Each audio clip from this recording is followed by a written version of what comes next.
To us, it's as much about construction methodology as it is about the execution of a client's creative vision. From concept through completion, and by utilizing modern technology, our designs continually exceed all expectations. Our expertise is unparalleled, our experience is unrivaled, and we deliver best-in-class results. This is the Peacock & Lewis template of success, exemplified at Lost Tree Club, Palm Beach, Florida.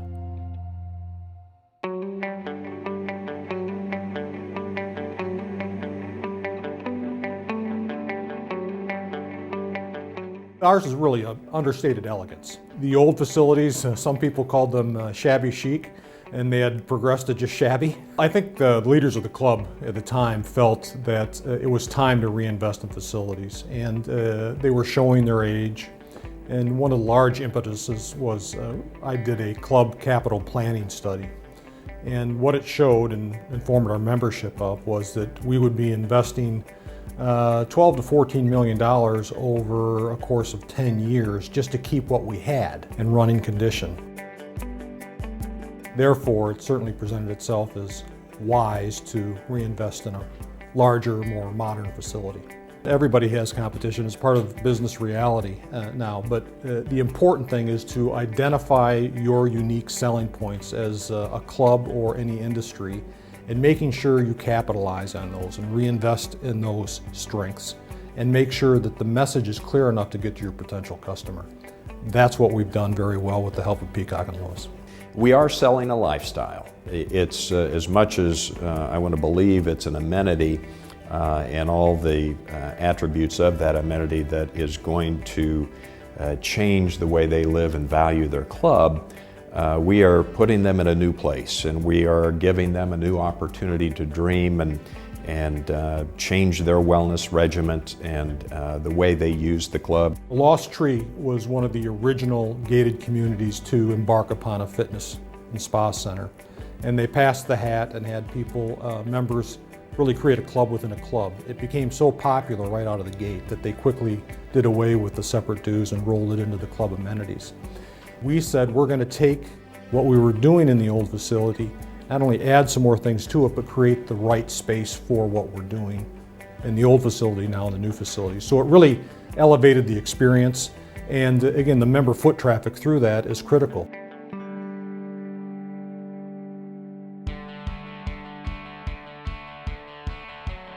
The process that we follow is one where we document the existing facility, not only the as-built floor plans, but also users, the current users in the facility, to find out how they're using it. What we then do is work into the aerial photographs, and in today's world with Google and Bing, it's a lot easier to be able to analyze from about 5,000 feet what the parking around it, the accessibility to the facility, what its expansion capabilities are, going back to the code research based on setback requirements, what we can do with the existing facility. We looked at many solutions. There were solutions where we actually had the fitness component in the clubhouse.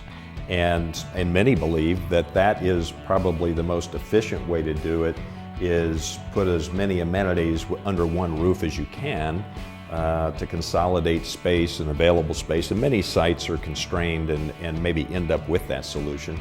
We always believe that the decentralizing of amenities based on time of day usage and the people that are using the parking, it's oftentimes better to take that amenity, which is more casual. We dress a little different, we look a little different when we come out of a treatment than most activities in the formal clubhouse. So we like to look at alternative sites, and ultimately this ended up on an adjacent site to the clubhouse. And we were able to use that cross-parking ability based on time of day usage so that we didn't build as much asphalt for the members to use for parking and access. In our design for Lost Tree, average age of 72 years old when we proposed this facility, that we put the spa on the second level.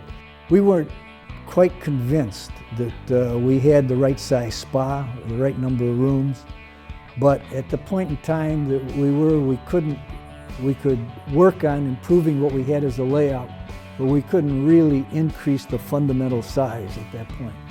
So what we did is we tried to make sure that the design was such that an increase in size would be easier to do at some point in time. We took a fairly interesting approach. We brought the membership along with us in our discovery phase. First, it was the club capital planning study, which put everybody on really the same baseline of understanding what we were faced with.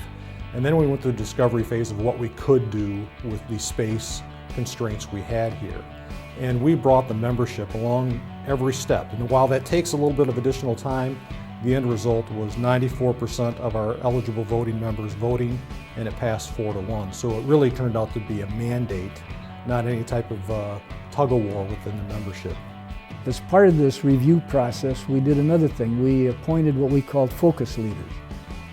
Because we wanted to cover everything as thoroughly as possible, we didn't want to overwhelm the committee. We said, okay, everybody's going to look at everything, but you look specifically at the cardio equipment. Make sure that all the questions are asked that ought to be asked about cardio equipment. And as a result, some of these focus leaders actually supplemented what we were doing as research as a group. They supplemented that with their own research. When it came time for the discussion for decisions, we expected those leaders to actually lead the discussion of the particular area they were concerned with. And that helped tremendously. One of the challenges that we always face is after we have gone through a year worth of planning and member approval processes, then oftentimes leadership changes.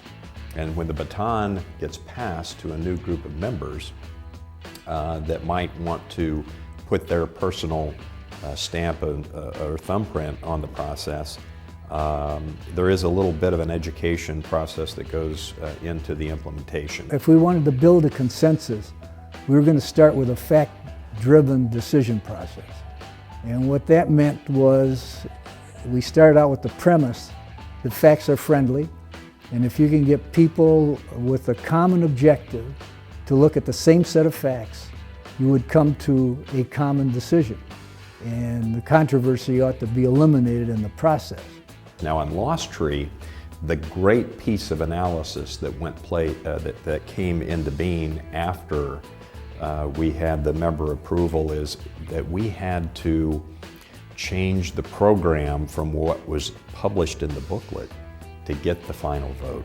Because there was a contingent of members that were very vocal, that said, I can bring you more votes if you'll downsize the facility. The silent majority said, you know, I've been through a lot. I'm settling my bets after 9 holes. I would really like to get this facility built.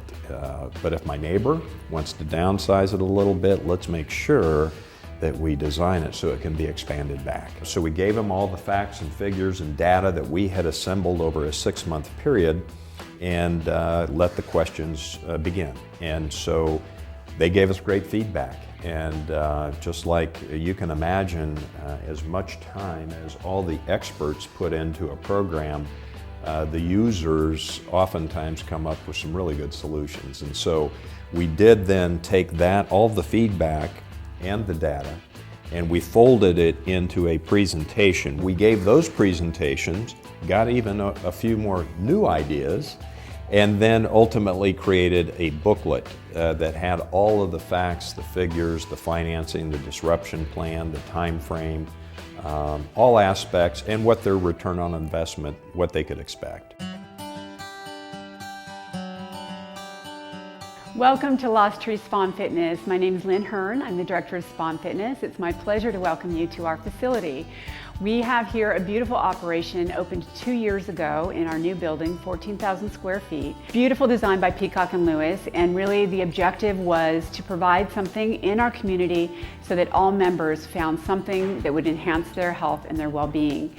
It was very important for us to design the facility that when a member walked in, they were received with a warm welcome from our concierge, and that they could know that within our building there was a little bit of something for them. So let me show you around. As members come in, we check them in the front desk. We have a trainer's kiosk where the trainers can supervise their activities on the floor. We built a really nice reception area for a hospitality station so that members could have refreshments before and after their training. And then this area is really designed as a multi-purpose area. Functional training is really a big component of exercise these days. We knew through our process of evaluating equipment that it wasn't just the equipment. We needed open floor space that members could do TPI-based programming, stretching exercises, and just having open floor space for functional training. So this is very multi-purpose. Trainers will use this and design lots of different training techniques for their individual clients as well as doing small group training. When we built this building at 14,000 square feet, we wanted to really overcome the deficiencies of our previous building and provide an opportunity for our members, not only now, but in the next several years, that they would have everything in the facility that they would need. So we actually took the training floor and divided it into 4 different areas. One for our circuit training, which would be the pieces you see here, our Cybex equipment. And then we have another area for strength training, which is your traditional free weights. Really something for everyone. We wanted the younger members as well as the kids and grandkids to be able to find everything that they would in a cutting-edge facility within our facility. Then we also have another functional training area and stretch area, which is highly utilized. This season we actually rearranged some of our equipment so that we would have more open space for functional training. As happy as our members were our first 2 seasons when they came in, we did find that they were requesting more open space. Ironically, that's the thing that's very difficult to prove when you're in the design development stage, because if you don't see something on the blueprint, you don't understand what it's for. This has been very requested, and we were able to rearrange our equipment, which was something when you design the facility, if you actually provide a setting that you can adapt to future needs, that was an important criteria for us. Hi, my name is Casey Zilk. I'm the fitness manager here at Lost Tree Spa and Fitness. Personal training traditionally and still today seems to be the first type of service that members will try when they come to the Spa and Fitness Center. And so the trainers do a very good job of educating them once the relationship is built on all the other services that are here that will help that member achieve whatever goal that they want to achieve wellness-wise. And I'm proud to say that most of the members who are doing training are also doing 2, 3, 4 other services, and I think that mostly came from the training staff just helping create that program for them. So welcome to our cardio area. When we designed the cardio area, it was very important for us that we had, again, something for everyone, from our deconditioned member or our older member all the way up to the performance athlete. We did a great deal of research with our committee and the professionals to try to find the exact right equipment for the membership. We also didn't want it to be very cluttered. Some of the facilities that we toured had a lot of cables and a lot of things that were unsightly or potentially posed a hazard. So we actually worked with Peacock and Lewis to depress our slab so that we could actually build up the cardio floor and have all of our electrical, if you see the panels down here, all the electrical is built underneath the surface. So it's made it very clean. It's also provided the ability for us to rearrange the equipment at some point if we wanted to, or to easily take away a piece if we didn't need it. One thing I do advise too is we held back on purchasing all of the equipment. We left a couple of open spaces until we opened the facility, which then allowed us to see where the demands were and then actually accommodate the members by supplying the demand. So now we're in our physical therapy clinic. When we opened our new facility, we wanted to have reimbursable insurance for our members, so it would be more convenient for them to come into our facility versus having to go outside for their physical therapy. Hi, I'm Chantal Martin. I'm the Mind Body Fitness Manager here at Lost Tree Club. The old facility, Court 10, I loved it. It was small, it was intimate, but Pilates started with one little piece of equipment in the corner of the room. And then we took over the group room because it just grew and grew. And then we ran out of room. So now we're here and it's lovely to have our own facility upstairs. And then we have our group Pilates downstairs, which we share with the Gyrotonic. And then it's great to have the group room as well for all our classes that we can now offer. So our previous facility, we really were very limited in the space that we had to offer group wellness programming. So one of the things we wanted to solve, problems we wanted to solve with our new building, was to be able to provide a space for group programming where members could have an opportunity for a variety of different classes. We actually can use our room now to do anything from yoga and meditation all the way to spin, row, Tabata, and TRX. We do presentations here as well, so some of our lifestyle presentations that we are able to offer to our members take place in this room. Having a group wellness room with multifunction is highly important for a successful studio. My name is Trish Bodie, and I am the Group Wellness Manager here at Lost Tree Club. I like to see group wellness as, a chance to fill in whatever you're missing, whether it's you need the flexibility work with yoga, you need the core work with Pilates, or you just want to really come in and have a great time with our spinning or rowing. I teach Tabata, which is high intensity, so we really have a little bit of everything to kind of fill in those gaps with what some of our clients might be doing with their personal trainers or whatever else they need and what they're looking for. Welcome to our spa lobby. The spa and Pilates studio are located on the second floor of our facility. It's a place where members come to shop for retail. They're warmly received by our spa concierge to really enter into the whole spa experience. Our other facility really was lacking in that area. It was really a 4-treatment room spa, but very much just a renovated accounting office, which didn't really create the environment for a spa experience. So I'd like to invite you in to see the inner sanctum of the Banyan Tree Spa.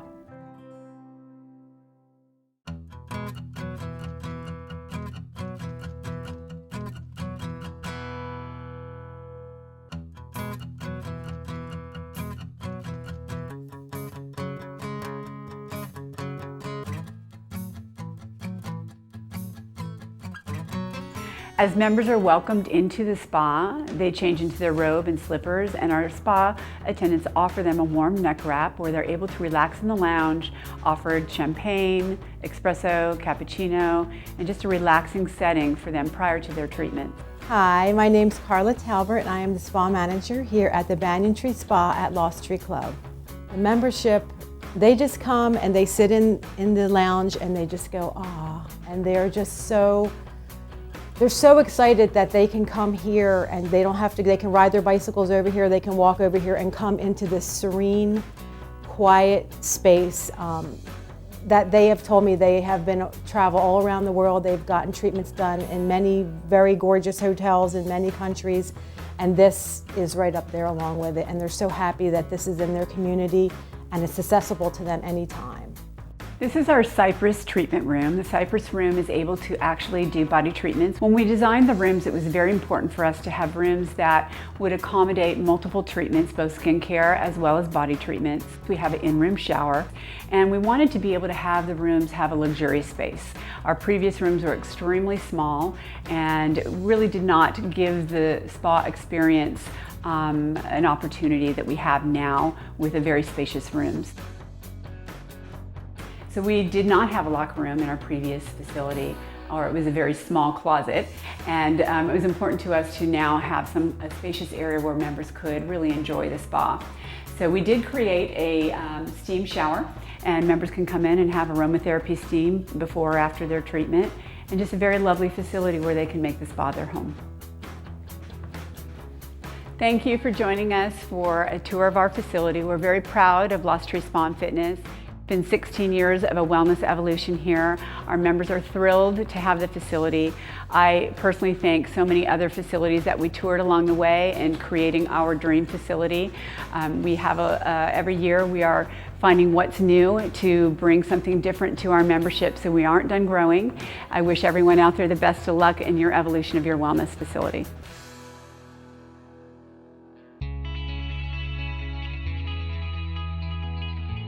Peacock and Lewis really had a great baseline of understanding about how to put these elements together, and obviously the proof is in the pudding and how much our members enjoy it with all the activity following construction. We got engaged with the Club Spa Fitness Association when it was being created. We were such believers in that this would be the next phase of development at clubs. Because of a changing lifestyle in our country and the way we eat, the way we recreate, the way we are looking at our medical cost rising. It was even before we completed the facility. All of a sudden, people that were coming on the grounds, potential buyers, were asking about the facilities and how it would work out and how they would be impacted. And during the first year, even I said in some of the interviews for new members, and when you asked them what made you decide to buy in Lost Tree, this came up on just about everybody's list that was looking at that time. What we were told by the industry experts, if you will, is that in the first year you should expect a 30% bump with a new facility. We actually got a bump that was roughly 60%. The second year we're told there's usually a drop-off, and we maintained the same level for the second year. We're now embarked on our third year, and we'll see what happens in that process. It was amazing how many people who never thought of going to work out or going to an outside gym actually decided that there was something here for them. And the word of mouth did a lot in that process. Now, the beautiful part about these amenities is that the majority of the staffing can be from outside contractors. So it can be one where you can do the business plan, implement a business plan where these can break even, you can make money, or you can subsidize it based on the level of service that you want to provide to your members. Well, I think we polished the diamond, very much so here. I mean, all the elements for success have been here and continue to be here, but we've certainly polished the diamond. What the future holds is bright. Positive momentum creates additional positive momentum, and we've certainly got that rolling.